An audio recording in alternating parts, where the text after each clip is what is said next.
되기를 주님의 이름으로 기원합니다. 아멘. 아멘.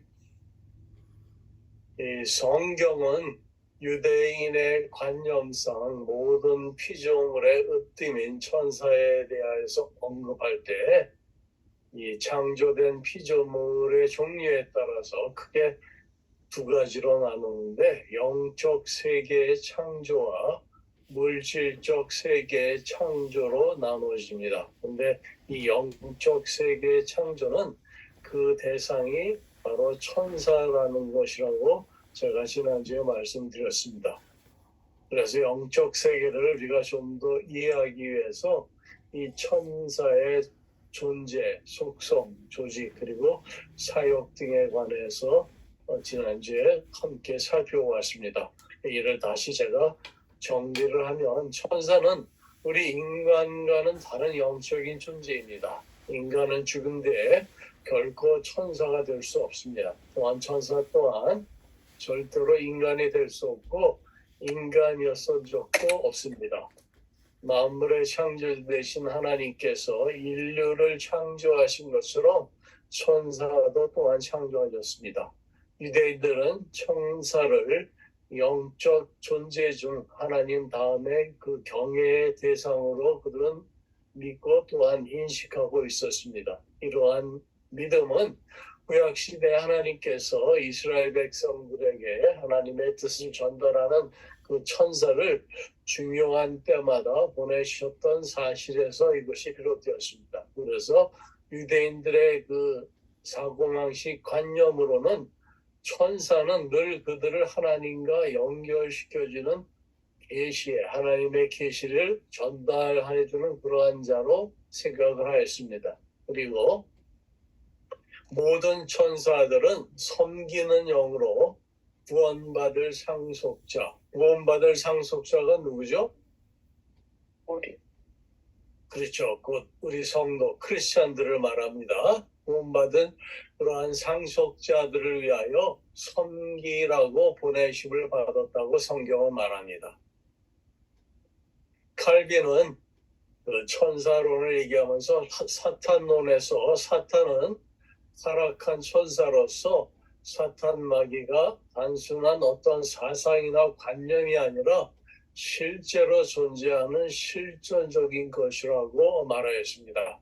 인간의 육체에서 나오는 악한 감정이나 혹은 마음의 불안 상태 등이 사탄 마귀라고 생각하는 것을 그는 반박하고 마귀는 영적인 실체로서 관념이 아닌 실존하는 것이라고 그는 주장을 합니다. 그 이유는 성경이 적지 않게 이 부분에 대해서 명백히 증거해 주기 때문이라고 했습니다.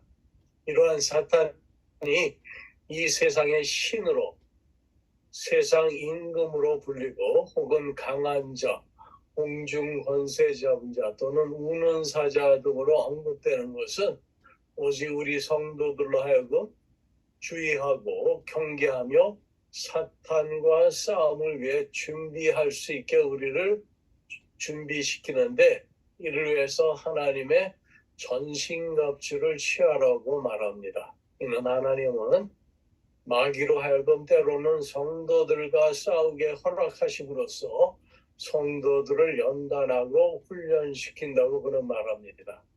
그래서 성도들은 그들의 일생을 통해서 수고하여 우리의 싸움은 혈과 육이 아니요 이 어둠의 세상 주관자들과 악한 영들에게 대함이라 말한다. 이러한 영적 전쟁은 그리스도로 말미암아 마침내 사탄으로부터 승리를 거두게 된다고 칼빈은 말을 했습니다. 오늘 이제 1절 보시면 내가 또 메대 사람 다리오 원년에 일어나 그를 도와서 그를 강하게 한 일이 있었느니라. 여기에 그때는 메대 사람 다리오는 다니엘서 5장 끝부분에 기록된 말씀 보시면 우리 5장 30절 31절 보세요. 거기 보면 그날 밤에 갈대아 왕 벨사살이 죽임을 당하였고 여기 벨사살이 누구죠? 네부카네살 왕의 외손자죠. 이제 마지막 왕이죠. 벨사살이 죽임을 당하고 이제 31절에 보면 메대 사람 다리오가 나라를 얻었는데 그때 다리오는 62세였더라. 바로 이 다리오입니다. 여기서 언급이 되었고 6장에 다시 등장하죠. 이 인물이 그 바벨론 제국이 멸망한 후에 메대 바사 제국의 통치자로 알려져 있습니다. 이 다리오의 첫 해에는 몇 가지 중요한 사건이 있었습니다. 바벨론 정복 시기에 다리오는 바벨론을 정복하고 바벨론 왕 벨사살이 죽임을 당한 후에 바벨론을 통치하게 되었습니다. 또한 행정 개편에 있어서 다리오는 전국을 통치하기 위해 120명의 지방장관을 임명하고 그 위에 3명의 총리를 뒀습니다. 다니엘이 바로 이 3명의 총리 중에 한 명으로 임명되게 되었습니다. 6장에 나오는 이 다니엘의 사자굴 사건이 바로 이 다리오의 통치 첫 해에 일어난 일입니다. 다니엘은 다른 관리들의 음모로 인해 사자굴에 던져졌지만 하나님의 보호로 무사히 살아남았습니다. 이러한 사건들은 다니엘서 앞부분에서 우리가 이미 살펴보았습니다. 이 다리오의 통치는 역사학자들 간에는 그의 그 재위와 통치 시기가 역사적으로 논란이 많지만 성경에서는 중요한 인물로 다뤄주고 있습니다. 우리 2절 보세요. 이제 내가 참된 것을 내게 보이리라. 보라 바사에서 또 새 왕들이 일어날 것이요. 그러니까 이 다리오 다음에 새 왕이 일어난다는 말이겠죠. 그 후에 넷째는 그들보다 힘이 부요할 것이며 그가 그 부요함으로 강하여진 후에는 모든 사람을 충동하여 헬라 왕국을 칠 것이며 10장에서 시작된 다니엘에게 주어진 마지막 환상은 거기에 예수 그리스도를 나타내는 예표적인 인물을 알려줌으로써 시작을 했습니다. 이 한 사람에 대한 10장의 마지막 환상의 전반부가 그에 대한 소개가 나타나는데 한 사람이 세마포 옷을 입었고 허리에는 우바스 순금띠를 띠었고 또 그의 몸은 황옥 같고 그의 얼굴은 번갯빛 같고 그의 눈은 햇불 같고 그의 발은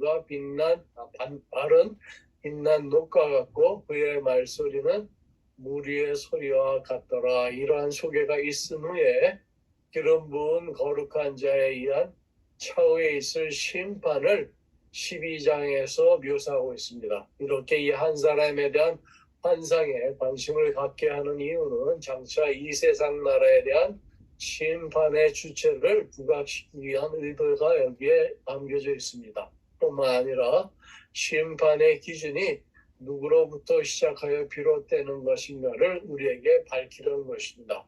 바로 이러한 의도 때문에 온 단락의 흐름은 이 한 사람에 집중되어 있습니다.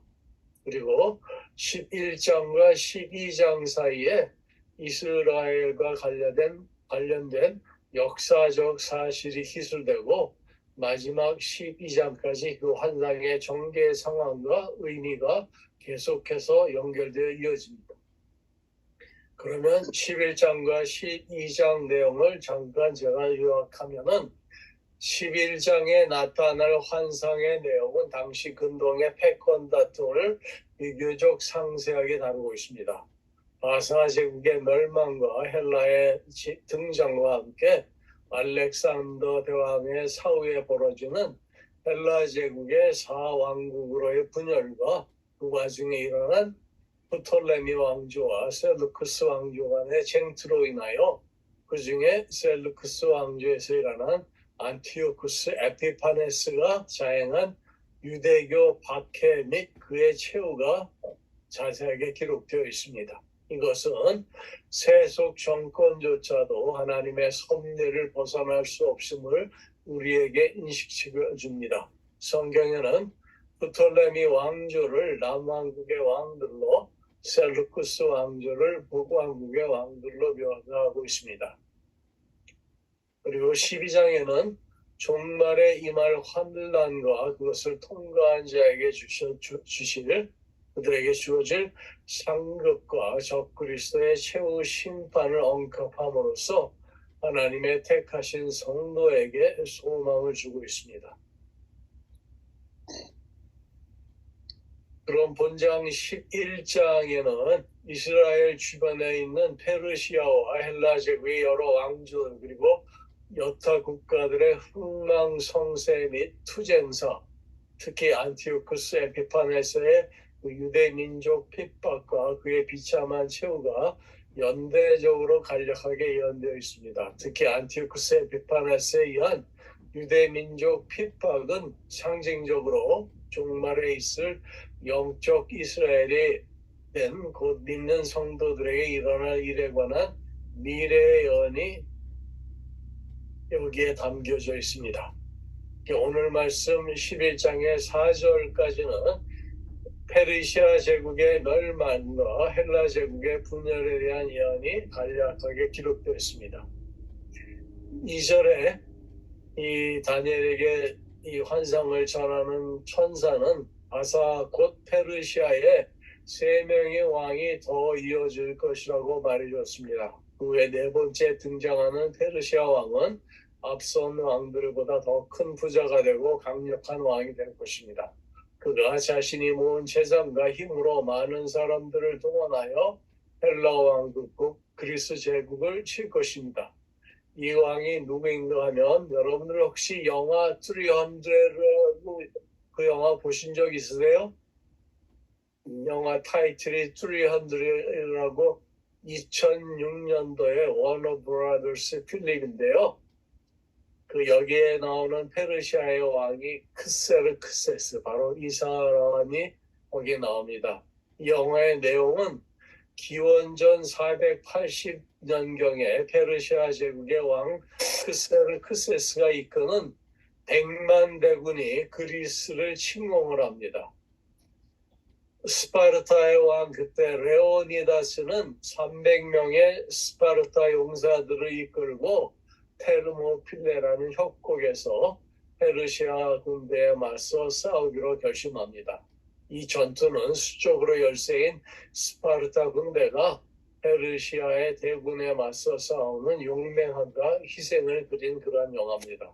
이 영화는 스파르타의 그 레오니다스 왕과 그의 용사들이 보여주는 용기와 결단력을 중심으로 전개되며 독특한 그 비주얼 스타일과 극적인 전투 장면으로 유명합니다. 여러분들 안 보셨으면 한번 꼭 보십시오. 300. 이 영화는 역사적 사실을 바탕으로 하지만 많은 부분이 영화적 재미를 위해서 각색되었습니다. 그럼에도 불구하고 스파르타 전사들의 그 용맹함과 희생 정신을 잘 담아낸 그런 작품입니다. 성경에는 이 왕이 아하수에르 1세로 나와 있습니다. 많은 성경학자들은 이 아하수에르 1세가 누구죠? 바로 에스더에 기록한 그 아하수에르 왕으로 해석을 합니다. 그러니까 천사는 지금 페르시아의 아하수에르 왕이 그리스 지역을 침공하게 될 미래 이야기를 지금 다니엘에게 전해주고 있는 것입니다. 다니엘서 우리 10장 1절 보세요. 보시면은 바사왕 고레스 제3년의 한 일이 벨드사살이라 이름한 다니엘에게 나타났는데 그 일이 참되니 곧 큰 전쟁에 관한 것이라. 다니엘이 그 일을 분명히 알았고 그 환상을 깨달았느니라 기록된 것처럼 이때가 바사왕 고레스 제3년이라고 했으니까 천사가 이 예언을 다니엘에게 들려준 때가 BC 536년쯤입니다. 그리고 실제로 이 예언이 그대로 이루어진 때가 BC 484년 정도입니다. 그러니까 다니엘 시대로부터 약 50년 뒤에 일어날 일을 알려준 것입니다. 페르시아는 나중에 살라미스 해전에서 페르시아가 그리스에게 패배함으로써 전쟁은 결국 그리스가 승리하게 되며 패권을 장악하게 됩니다. 이 전쟁 이후 우리에게 잘 알려진 그리스 제국의 그 알렉산더 대왕이 등장하게 됩니다. 2절 보세요. 이제 내가 참된 것을 내게 보이리라. 보라, 바사에서 또 새 왕들이 일어날 것이며 그 후에 넷째는 그들보다 힘이 부유할 것이며 그가 그 부유함으로 강하여진 후에는 모든 사람을 충동하여 헬라 왕국을 칠 것이며 2절 시작에 보면 보라 바사에서 또 새 왕이 일어날 것이요라고 말했죠. 여기서 새 왕은 역사적으로 바사의 초대왕 고레스 이후에 등장할 캄비사스, 그다음에 스멜디스, 마지막에 다리오 히스타스피스를 가리킵니다. 그 후에 넷째는 그들보다 힘이 부여할 것이며 그가 부여함으로 강해진 후에는 모든 사람을 충동하여 헬라 왕국을 칠 것이며 그 후에 넷째 왕은 힘이 부여할 것이며 그가 부여함으로 국력이 강해진 후에는 모든 사람들을 충동하여 헬라를 칠 것이라 합니다. 이 앞에 언급한 새 왕에 이어 등장할 이 넷째 왕은 조금 전에 말씀드린 것처럼 에스더사에 등장하는 이 아수에르로 크세스라고 뭐라 그러죠? 아수에르. 페르시아 말로 그렇게 얘기를 합니다. 그는 즉위의 그의 부왕 다리오 히스타스피스가 실패한 그 아버지죠. 헬라 정복 사업을 물려받아서 막대한 경제력과 군사력 힘을 바탕으로 마케도니아를 침공했습니다. 그의 이러한 정복 사역은 초기에는 성공한 듯 보였으나 그 세계 4대 해전 중의 하나인 살레미스 전투에서 그리스도 시국과 연합군에게 결정적인 패배를 당합니다. 그는 플라타이아의 전투를 끝으로 페르시아 제국은 세국의 길로 접어들게 됩니다. 3절 보세요. 장차 한 능력 있는 왕이 일어나서 큰 권세로 다스리며 자기 마음대로 행하리라. 그러나 그가 강성할 때 그의 나라가 갈라져 천하 사방에 나눌 것이나 그의 자손에게로 돌아가지도 아니할 것이요 또 자기가 주장하던 권세대로도 되지 아니하리니 이는 그 나라가 뽑혀서 그 외에 다른 사람들에게로 돌아갈 것이니라. 여기에 나타나는 큰 권세를 가진 능력 있는 왕이 누구죠? 알렉산더. 바로 알렉산더 대왕입니다. 그가 온 세상을 정복하고 전성기를 누릴 때쯤에 30살의 그 형투병으로 후계자도 없이 갑작스럽게 사망하게 됩니다. 그 알렉산더 왕을 따르던 4명의 장군들이 그의 나라를 쪼개어 다스리게 됩니다. 그 내용이 4절에 있습니다. 4절 보시면 그러나 그가 강성할 때에 그의 나라가 갈라져 천하 사방에 나눌 것이나 그의 자손에게로 돌아가지도 아니할 것이요 또 자기가 주장하는 권세대로 되지 아니하리니. 이 알렉산더 대왕은 BC 323년에 죽었습니다. 천사는 지금 다니엘의 시기보다 약 200년 뒤에 일어날 일을 미리 보여주고 있습니다. 성경을 비판하는 사람들은 예언이 너무 정확하다 보니까 이 책을 다니엘이 썼을 리 없다고 주장할 정도입니다. 그러나 천지를 창조하신 하나님께서 또한 역사의 주관자라는 사실을 우리가 깨닫는다면 다니엘에게 천사가 미래에 일어날 일을 정확하게 예견하는 것은 이상할 것이 전혀 없습니다. 알렉산더 왕이 죽은 후 4명의 장군들이 각각 4개의 지역의 땅을 나누어 갖고 통치하며 각각 왕이 됩니다. 그중 옛 바벨론 땅과 북이 시리아 지역을 다스리게 된 장군의 이름은 셀루크스입니다. 또한 이집트와 가나안 땅 지역을 다스리게 된 장군의 이름이 프톨레미 혹은 톨레미라고 합니다. 이게 이제 다니엘서 11장에서 북방왕이라는 표현을 쓰면 바벨론 지역을 다스리고 있는 셀루크스 왕조 가문의 왕을 말하는 것이며 남방왕이라는 표현을 쓰면 이집트 지역을 다스리고 있는 톨레미 가문의 왕을 지칭하는 것입니다. 우리가 다음에 읽으면 이제 그 기조들이 나옵니다. 이렇게 본절은 한 능력 있는 왕으로 호칭된 알렉산더 왕에 의해 이루어질 헬라 제국의 발흥과 그의 죽음으로 발생한 제국의 분열을 기술하고 있습니다. 다니엘서 우리 7장 6절에 잠깐 보세요.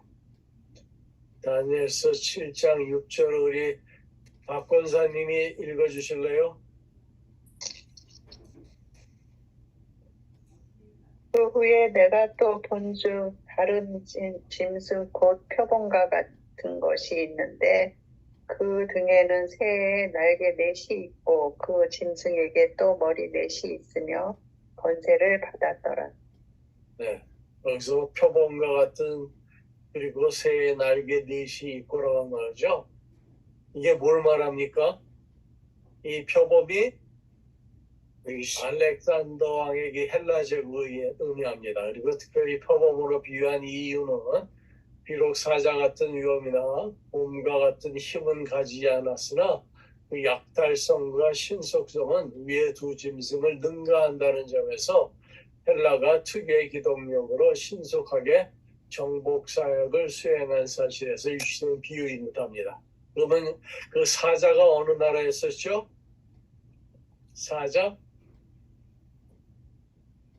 사자는 바벨론이고 곰이 어느 나라에 있었죠? 곰이 메데 바사니까 그렇죠? 예, 페르시아죠. 예. 또한 여기 보니까 새의 네 날개란 말이 그 탁월한 기동성과 신속성을 강조하기 위한 상징이라는 점을 볼 때도 비록 알렉산더 왕이 느부갓네살과 같은 왕적 위엄은 없으나 정복 사역의 신속성에 있어서는 타의 추종을 불허할 정도였음을 알게 합니다. 그는 이러한 신속한 정복 사역을 통해서 불과 13년 만에 세계적인 대제국을 형성하였습니다. 또 머리넷이 있으며 또 권세를 받았으며 라고 기록하고 있는 부분은 여기서 이 네 머리는 알렉산더의 사후에 분할될 네 개의 나라를 가리킵니다. 즉 카산더스 장군의 헬라의 그 마케도니아 지역이고 두 번째는 레시마쿠스 장군의 트라게와 소아시아죠. 그 다음에 세 번째는 소아시아와 팔레스타인을 제외한 그러한 셀루크스의 시리아 지역을 셀루크스가 다스리게 되고 톨레미의 그 애국과 팔레스타인 지역을 의미합니다. 이렇게 네 권세를 받았으니 이 권세는 숄탄이라는 단어로 여기 쓰여졌는데 이 말은 지배하다, 통치하다라는 어휘에서 파생된 말로 세상에 대한 지배권과 통치권을 의미하는 것으로서 이는 네 개의 나라가 각각 강력한 제국이 될 것임을 암시합니다. 그리고 이번에는 8장을 보세요. 8장 5절부터 8절까지 우리 박 장로님이 좀 읽어주세요. 8장 다니엘 8장 5절부터 8절까지요. 내가 생각할 때 한 수리염소가 서쪽에서부터 와서 온 지면에 두루 다니되 땅에 닿지 아니하며 그 염소의 두 눈 사이에는 현저한 불이 있더라.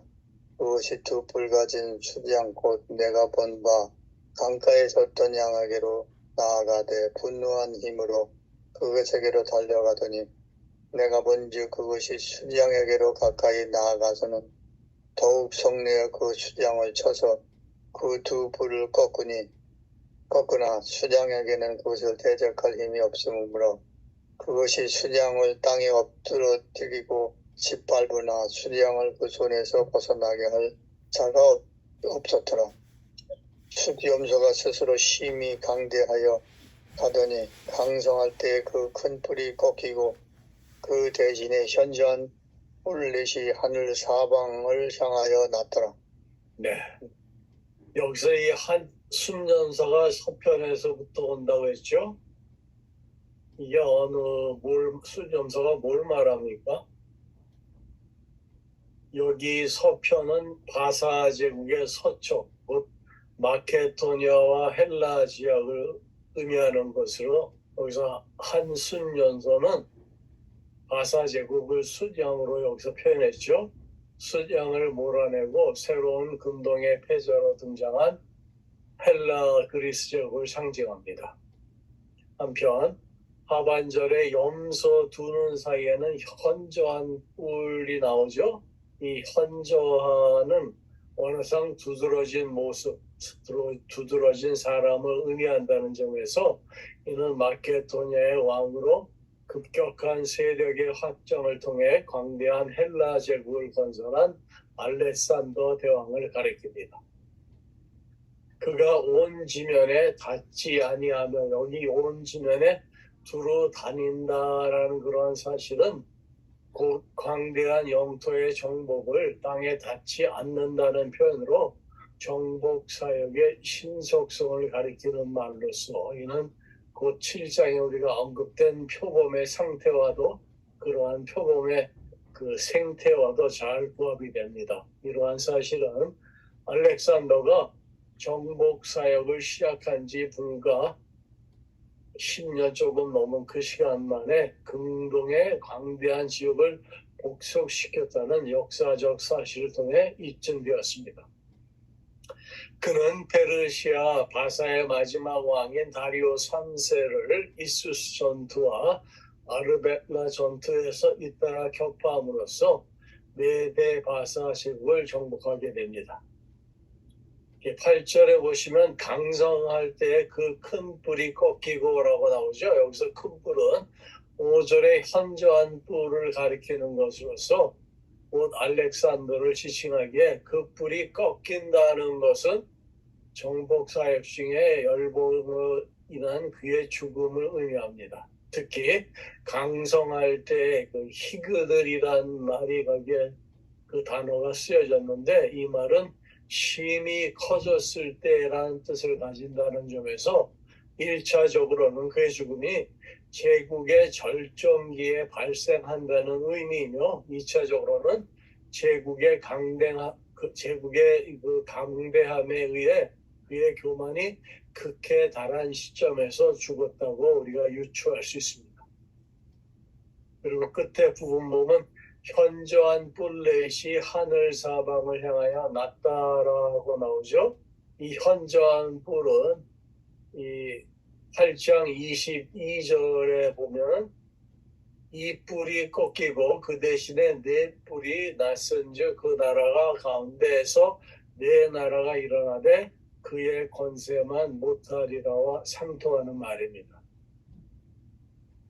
그래서 알렉산더 사후 그의 부하였던 4명의 장군 셀루쿠스, 톨레미, 카산돌스, 리시마크스에 의해 헬라 제국이 분할 통치된다는 사실을 가리킵니다.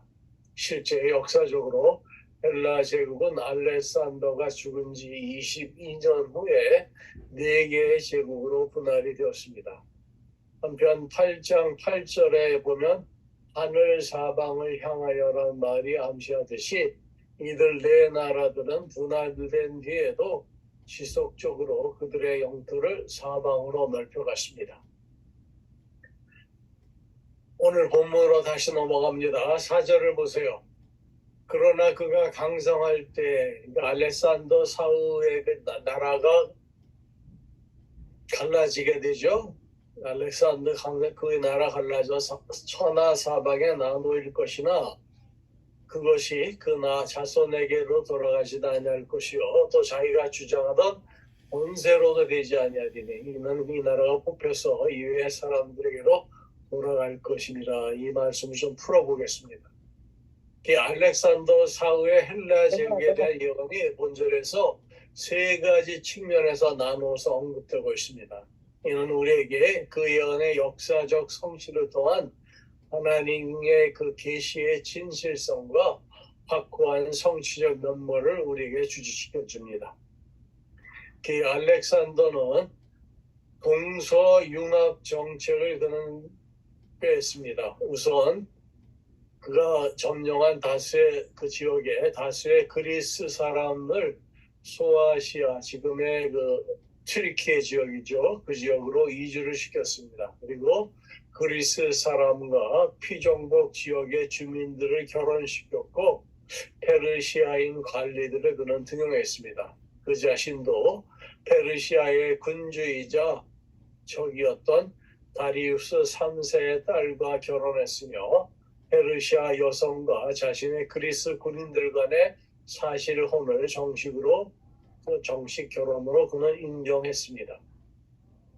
첫째로 그 자손에게로 돌아가지도 아니할 것이요, 이 말은 그의 사후에 40여 년간의 계승 전쟁으로 분열되는 과정에서 알렉산더 왕과 바사의 공주, 그 페르시아 공주 락산나, 여러분들 들어보셨을 거예요. 이 락산나 사이에서 태어난 알렉산더 4세는 그의 부하 장군 카산드에 의해서 살해되었으며 알렉산더 왕의 의복 형제로 정신 이상자였던 필립 아르이다우스라는 사람이 있었습니다. 그도 역시 암살당하게 됩니다.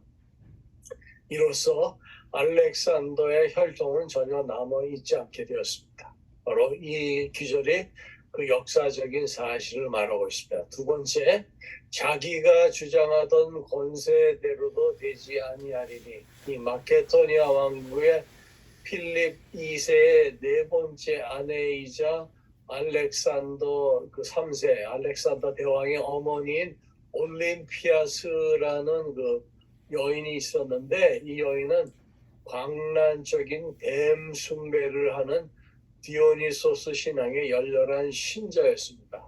그러한 열렬한 신자이면서 아들에게 항상 그가 제우스의 아들이라고 그는 말하면서 또한 주장을 했어요. 특히 알렉산더 자신도 스스로가 신이라는 점을 믿었던 것 같으며 적어도 신이 되려고 노력했던 것 같습니다. 그는 지식에 대한 커다란 열망을 가지고 있었으며 철학과 책을 매우 좋아했습니다.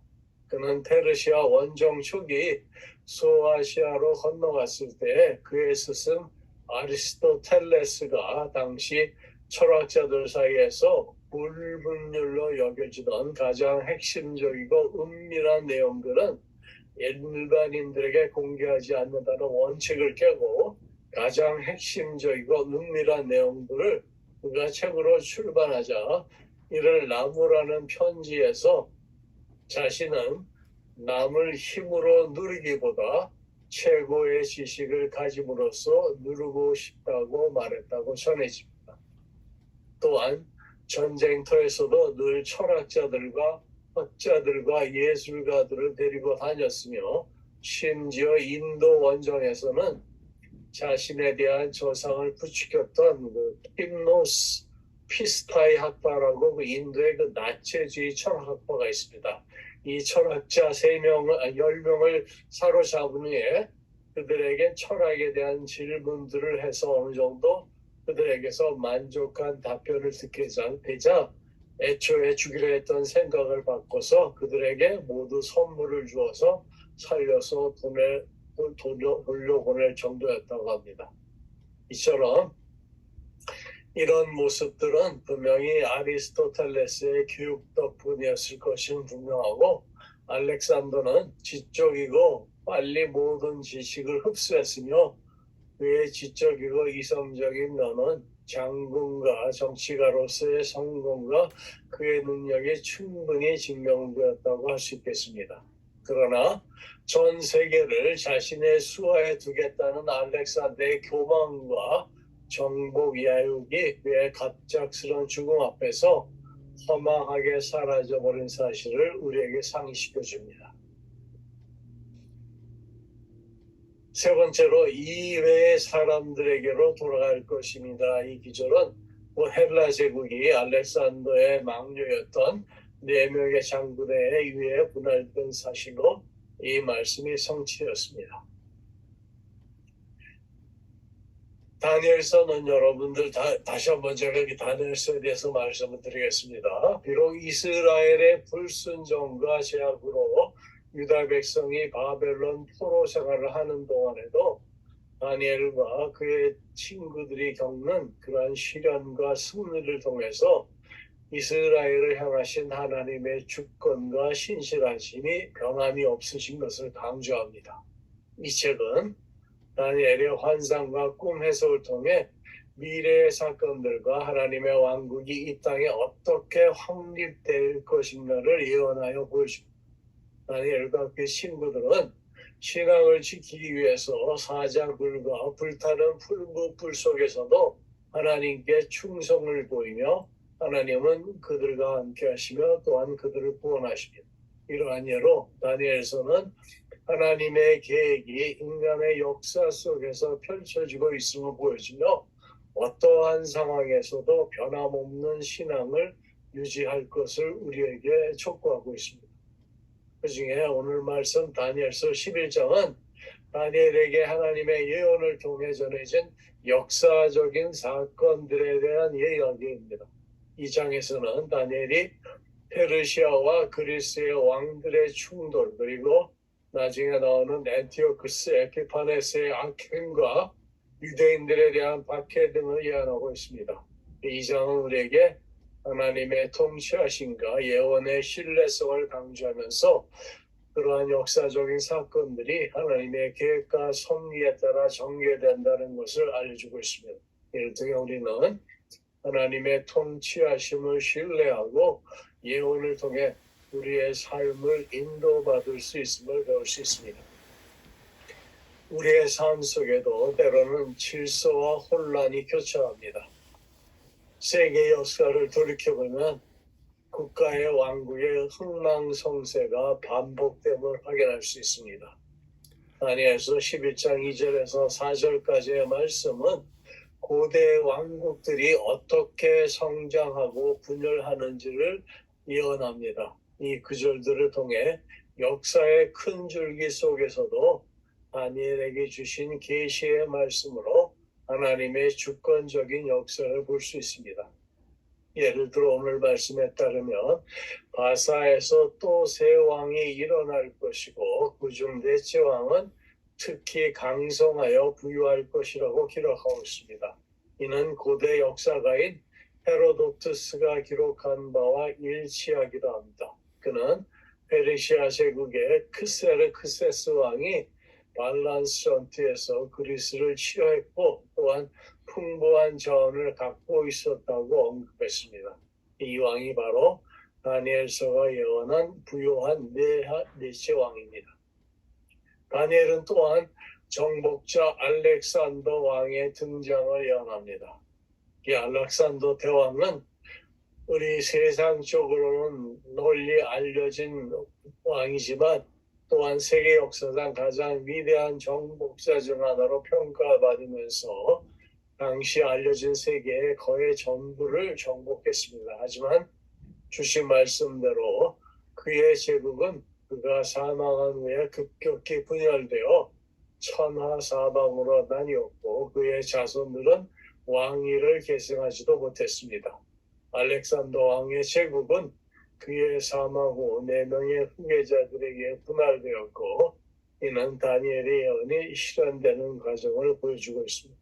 이 말씀은 단순한 역사의 기록을 넘어서 하나님께서 인간 역사의 흐름을 주관하시고 하나님의 목적대로 세워감을 보여주는 복음의 진리입니다. 성경을 통해 언급된 이러한 사건들은 하나님께서 오늘날에도 여전히 통치하시고 모든 것을 주관하시며 그분의 나라를 이루어가고 있다는 확신을 우리 성도들에게 알려줍니다.